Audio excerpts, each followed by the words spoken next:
Technology defines us, and behind the technology lie the decision makers. They sit in boardrooms and make hard decisions, and the decisions they make sometimes become the stuff of legend. They affect how we communicate, how we operate, and the very value of our life. They are the CXOs.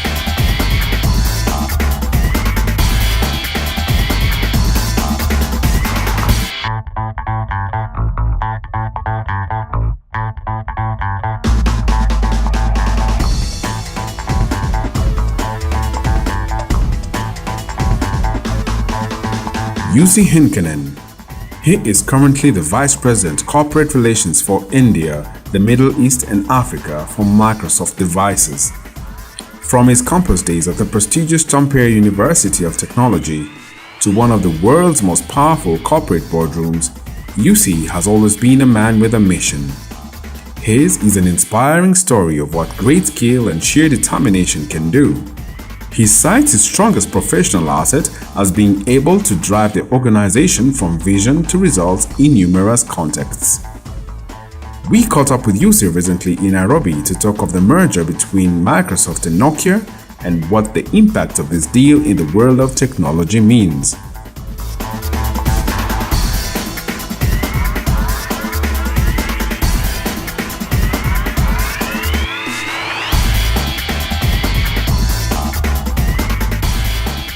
My name is Jussi Hinkkanen.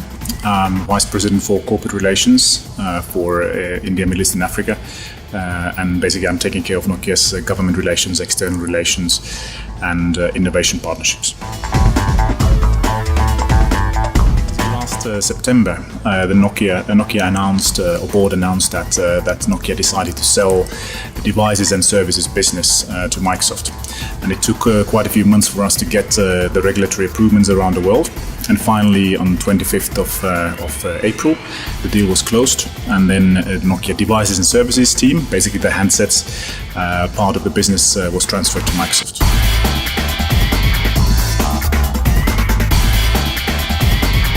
So basically, we've been working with the Microsoft guys since the announcement of our new strategy, where the Windows Phone was our primary smartphone strategy. So basically, we have very good relations with the Microsoft team since several years. I personally have been working with Microsoft very closely since 2011. Of course, now the idea is that we start looking at how to collaborate even deeper. Today, still, we are very much continuing in the old way of operating. It's going to take time to merge two giants. So currently, we're still very much in the old setup, but a lot of collaboration going on in shared programs and exercises. Yeah. No. Basically, what Microsoft did, Microsoft bought the talent of Nokia, the understanding of how to run a mobile business. And if you look at now Microsoft strategy, it's very much built around two pillars: cloud first and mobile first. So the Nokia team has a very significant role now in the new devices, Microsoft Devices group. So very much at the heart of new Microsoft strategy. So no complex.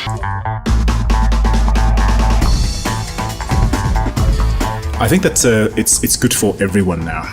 The reality with Nokia was that Nokia had three big businesses. Nokia had the handset business, we had the HERE business, and we had the network business, so Nokia Solutions Networks.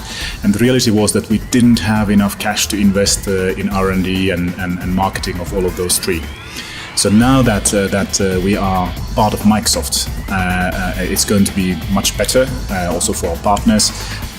Joint offering, very much more activities in the B2B space. A lot of new opportunities all around. Because of course, in the previous setup, Microsoft still was very much operating independently, same as Nokia. So we couldn't collaborate at a very deep level. But now, of course, we are the same family.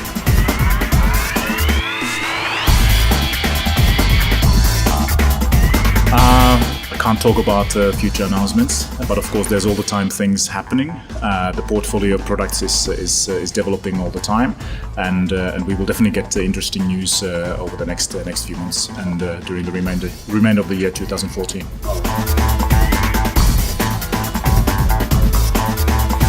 Yeah, so basically, Nokia and Microsoft, we've been working a lot in the innovation space over the past years. Nokia was very much spearheading many initiatives like MLab Eastern Africa, MLab Southern Africa, and so forth. So developers and how to catalyze the growth of the local developer ecosystem has been extremely important for us.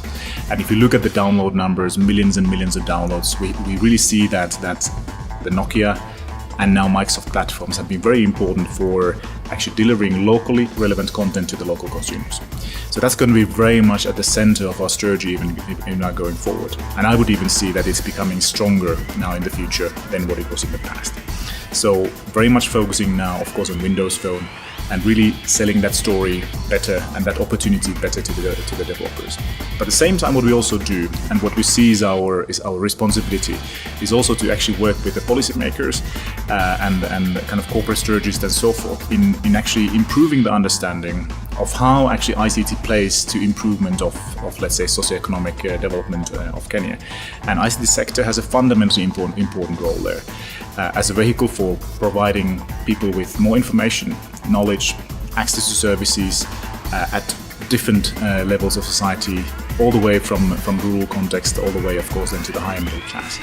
So we believe passionately that information, access to services, access to information is one of the key drivers for Kenya's development.